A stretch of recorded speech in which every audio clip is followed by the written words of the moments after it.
3, 2, 1. Hello, Tachahao, and welcome back to another. I think we're getting our streams crossed a little bit. I think so. Hello there, Clapperheads, and welcome to indeed a very brand new episode of Clapper Talks in our very new set. We're trying out something new. Yeah, we're trying something new. We're trying to be as close to you and as casual as possible because, you know, we're one of you guys. It's just two guys on the couch. Yeah. What can go wrong? We love our movies and... Oh, no? Anyway, today we're going to be talking about Predator Badlands. So it's kind of right that Kelvin touches my thigh on that one because, you know, he is kind of a... Anyway, so Predator Badlands. Welcome back, dude. Feel good to be back? No.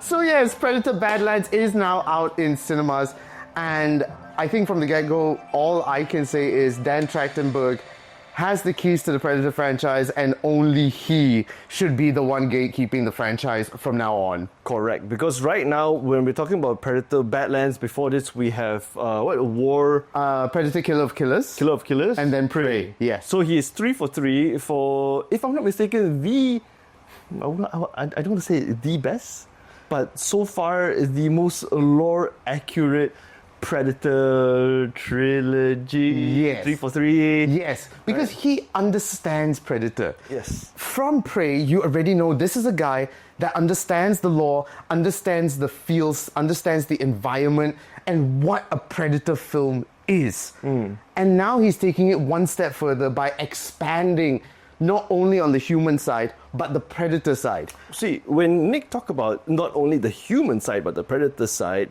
it's very fascinating because Badlands is the first time, if I'm not mistaken, the first time we ever see a Predator as the protagonist of the film. Yes, right? This would be the first. Because it's always been the same standard story of humans versus Predator.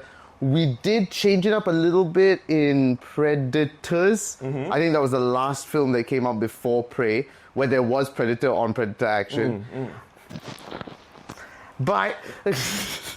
once Prey came into the picture, it kind of changed things up. Yep. It kind of made it seem, again, we're going back to the roots of the first Predator film. It's tense, it's action-packed, but at the same time has that air of mystery about it. I feel like the original Predator movies, the one with Danny Glover and then the one with Arnold Schwarzenegger. Arnold, those were the core when it comes to Predator. Yes. And then we have the other Predator films were, you know, it's a very 2000-esque action movie where you're just watching it for the sake of watching it. Yeah, it's just because it's a Predator film, Yeah, so tengok lah. There is no emotions, the characters are very disposable, the Predators are just there for the sake of being the big bad, and overall it's just, you know, you walk out of the cinema not remembering anything but, oh, human, Predator, kill, human win, human smart, human good. Yeah. But when it comes to Prey, when it comes to Killer of Killers, when it comes to Badlands, anything Dan Trachtenberg, I would say it has a very emotional attachment to it in a sense where you feel like the characters, you feel like them sayang if they get hurt when they die, you know. And then Killer of Killers expanded that lore of like, you know, yes, the human won, but they also get adopted into this kind of Colosseum fighting style. Yes. Now, we won't go into too much spoilers with Predator Badlands because obviously we want you to see it for yourself. So we're going to do this as spoiler-free as possible. So don't worry, you can still go into it and have a good time. Hey guys, we are ClapperCorn. And in case you don't know, we are a very fresh new film and TV review channel. We've got podcasts, we've got short form videos, and We have interviews. We have interviews as well. And we've noticed not a lot of you are subscribed. So if you're watching this, please go and subscribe to our YouTube channel because we have got and I mean this with the bottom of my heart, some very exciting things coming your way, and also something that we're holding close, but it's going to do with the YouTube channel as well. So go and subscribe, because we want to turn this into a community. This doesn't work without you. Correct. So head on over to @ClapperCorn on YouTube. And as always, you can also check us out on Instagram and TikTok @ClapperCorn. So go and do that, because we want more people. We love you guys. Come on, join the party. Here's Nick Dorian. I'm Kelvin Tay. Subscribe, like, and just share it with a friend. It really helps us go a very, very long way. And until then, we'll go back to the show. Keep watching the movies. Good job. Now, with Predator Badlands, I will say it's a film that I think not a lot of people would expect. Like, the trailers did mislead you in a sense. Because, yes, it's a Predator film, but it's also an Alien versus Predator film, and it's also a buddy comedy a little bit. Okay. That's why I say it's very different than what we would expect. Now that you mentioned the whole buddy comedy thing, yes, I definitely foresee it. Yeah. Alien in the sense where you are in an alien world, not the Xeno... The Xenomorph, no, Yeah. more with the Welyand-Yutani area of the Correct. Alien franchise. Correct, which is the... I mean, when you watch Alien Earth, you see the expanded universe of not just Xenomorph and also Predators, which is what are they called here again? The Yaotai. They're called the Yaotai. No, Yaocha. Yaoja. Yeah, they are called the Yaocha race, right? But you see a lot more different aliens, which is the same thing we saw in this weird planet in Badlands. Yes. Essentially, the whole story is this predator called Deck. I have it. Oh, yeah, you have it? You have it? You have the back of the DVD? This is what I wrote. Okay. Here we go. Predator Badlands 2025 is the newest installment in the franchise, a daring and bold move for Dan Trachtenberg, mainly because this is the first time we see a protagonist who is a predator named Dek, D-E-K, named Dek from the Yaocha race. He's an adolescent predator who is also the weakest in his clan, and he's set out to prove himself by hunting the big bad adversary. I won't spoil that for you. And during his trip, he meets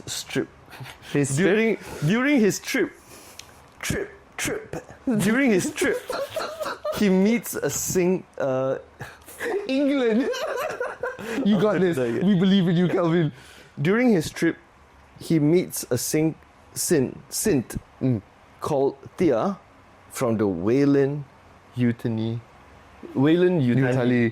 Yeah, Corporation. Yes. Welyand-Yutani Corporation. Well done. You did it. So that's basically the summary. If I go any further, I would definitely ruin the movie for you, so I would refrain from doing that. Yes. But yeah, it's a buddy cop. It's a reluctant buddy cop film. It is spoken in 3 different languages, in English, Yaocha, and Monkey. We won't get too much into the monkey because And that is sort of a spoiler. Yeah. So let's not talk about the monkey. Monkey? All we're going to say this is monkey good. Monkey fun. But yes, at the same time, like we talk about how it's fun, there is more of a humor element to this compared to previous Predator installments. But at the same time, there is still very much of the Predator essence within this film. There is still the massive amounts of gore. The violence is still on point. The fight sequences are still on point. But it's just this time, you really sympathize with the Predator. Yeah, Dek. With that. And I think because he doesn't have the mask, he has this wide range of emotions that we've never seen on a Predator before. And vulnerability. Vulnerability, yes. Because this is more of a younger Predator. He is still, I want to put him into sort of a young adult territory. So he hasn't reached that sort of stoic Predator that we know. Because I feel like a lot of Predator fans, the diehards might have an issue with this. I may be wrong, but might have an issue with this in the sense of like, oh, this isn't, dark. Why is Predator making jokes? Why is this guy a bit weak at times? This isn't Predator. And I thought about that while watching it. And then my explanation is, he's young. He hasn't developed this yet. This is Batman year one, where he's still trying to find his footing. I feel like the plot or the majority of the film reminded me of the very first film of Hunger Games, where you are put into a foreign planet, you are proving yourself, you are scrapping by with everything you have in your environment, and then you're trying to hunt the big bad, right? And it really made me, like you said, sympathize with Dak, because throughout the whole film, I just wanted to see him succeed. Right. And there are parts of the film where it make you feel like justice has not been served for Dak, because he is the weakest in his clan, right? And he is comparatively a lot smaller in size compared to the other predators that we're seeing in the film. Yeah. So I was just cheering for him the entire time. Yes. And yeah, sorry. No. And yeah, adding on to that, it's just this, it's so weird that I have so many emotions for this one predator. Like, he feels more human than the humans in this film, of which there are very little, but there are. But at the same time, he feels so human. And like I said, Trachtenberg has been on a roll in expanding this Predator universe. With Prey, we see what the Predator would have been in, say, Native American times back then. And then with Killer of Killers, we discover, Samurais. There's samurai predators. There's so many different specialities of predators. Correct. It's like when you're playing an RPG game and they specialize into their individualistic classes. Like there's a very nimble rogue. Yes. There is like a warlord class, and there's so many. There's a pilot. Yes, there was the pilot predator also. So I love what he is doing in trying to expand it, because it's been too long we focused on the human story. Let's find out what goes on their side of things. And sure enough, it's like an Avatar kind of story. Like, you're not human, but you are human. Yep. Yeah. And after the break, we'll just talk about the actors who were playing this film, although there's not many of them. But the camaraderie and also the chemistry between the actors, although, we're talking about aliens versus synthetics, is quite unique. Yeah. After the break, we'll touch on that. And also Shadow of Colossus, surprisingly. See you in a bit.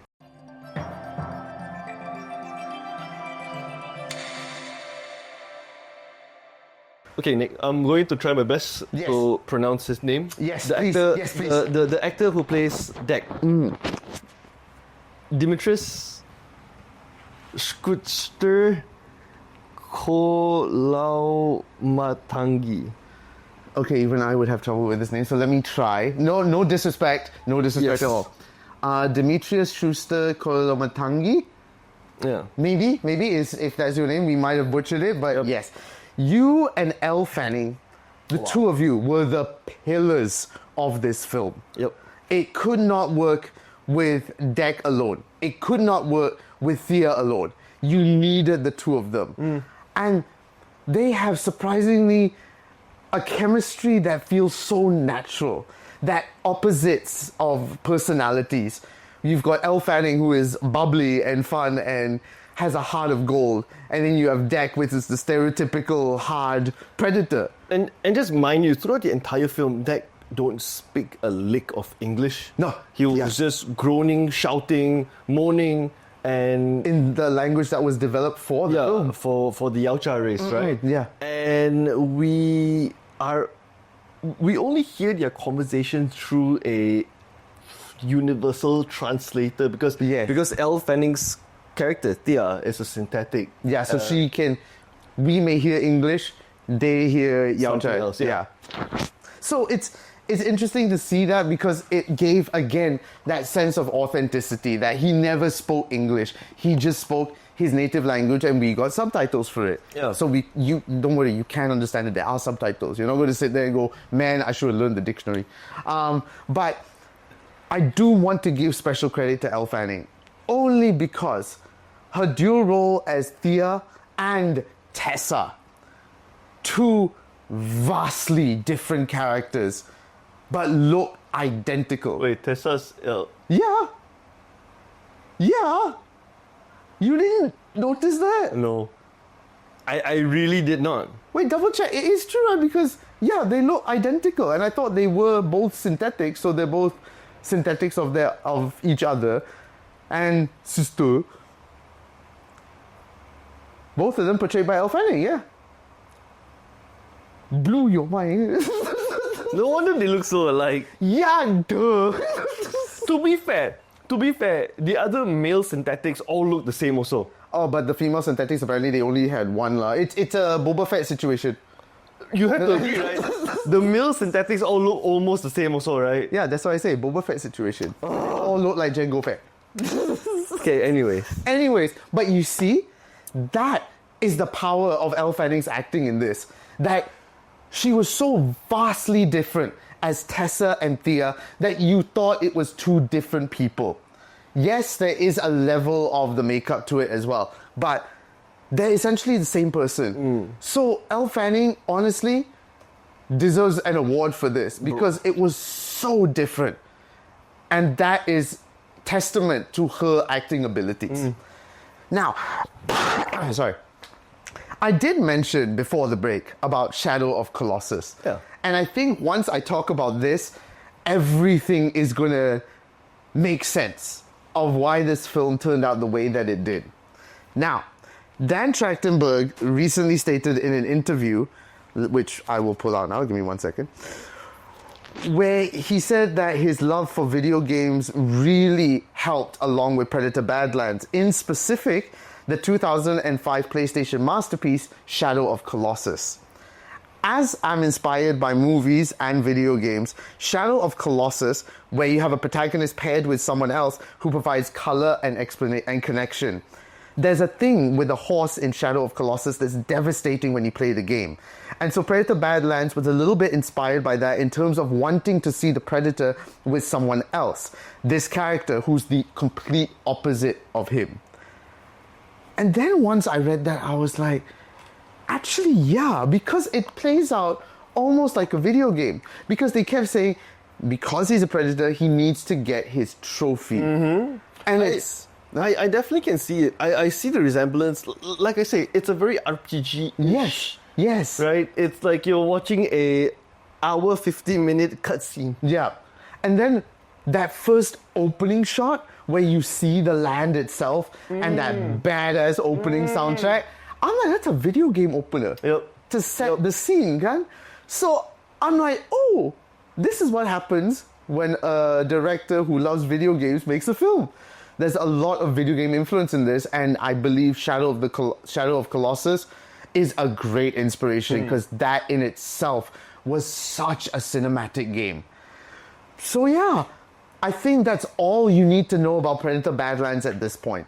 If you've never seen a Predator film, this honestly is a great first entry to get that going. Because I feel like it's lighthearted enough for new viewers, but also deep and violent enough for old fans. Yeah, for sure. You don't have to be rooted into the lore of OG Predator, of Prey, of Killer of Killers. Even if you're just watching this as a standalone and you just want some action and some really, really, really, really good storyline / acting, Badlands, tip top. Yeah. So go and check it out now. It is in Malaysian cinemas nationwide. As always, you can check us out on social media at TikTok, Instagram, YouTube, all the social medias at ClapperCorn. As always, I am Nick Dorian. I'm Kelvin Tay. And take care and please, what is my tagline? Keep watching the movies. My God, it has been that long. Bye, guys. 3, 2, 1. Fantastic. Yes. Okay.